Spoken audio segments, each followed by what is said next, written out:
تاسو ته څو کارونه لازم دي. اول کار چې تاسو ته لازم دی دغه طرحه او هغه ولایتونه چې سرحدي بندرونه لري د سرحدي بندرونو کې د راوند او نوبت طرز العمل دا به تاسو د ولایت مقام یعنی د والي صاحب سره د قمندان امنیه او د استخباراتو مسؤل سره که شریکه شي خو نو ډېره ښه راځي. او که اداري مجلس ته یوسئ نو هغه چې تاسو په ولایت کې په هره طریقه باندې خو د والي صاحب سره بیخي شرط ده چې دا به تاسو د هغې سره شریکوئ او هغوی ته به دغه د ریاست الوزرا مقام او د اقتصادي مرستیال او د وزارت مکتوب دا به ټول ورسره شریک کړئ. د هغوی نه به د همکارۍ غوښتنه وکړئ.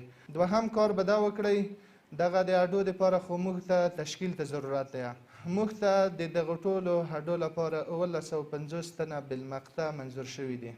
نو کوم عواید چې د هډو له طریقه راځي دې ته موږ کوډ جوړ کړی دی چې د مالیې وزارت له طریقه جوړ شوی په افغانستان بانک کې. لکه څنګه چې ترانسپورتي محصول هغه کوډ ته جمع کوو همدغه پیسې به دغه د هډو دپاره چې کوم کوډ د مالیې وزارت له طرفه په افغانستان بانک کې جوړ شوی دی هغې ته به تسلیموو.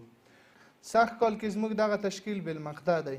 نو آینده کې به موږ او تاسو دا رسمي تشکیل ته اړوو. بې کیفیته ترانسپورتي خدمات د اوس چې موټروانان یا موټر لرونکي شکایت کوي د هغه د بېنظمۍ نه هغه د بېنوبتۍ نه هغه به م انشاءالله عدالت به رامنځته شي. ټولو موټرو ته به ترتیب او تنظیم وي نوبت به وي.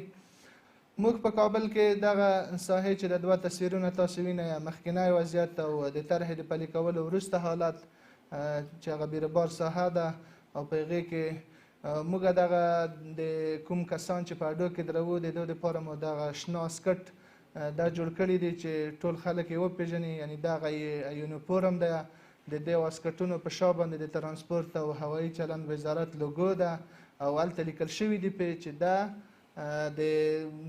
د ترتیب او تنظیم یا د ترانسپورت کارکوونکی یعنې د کارکوونکي تر لفظ لاندې دوی خلکو ته ورپېژندل شوي دي.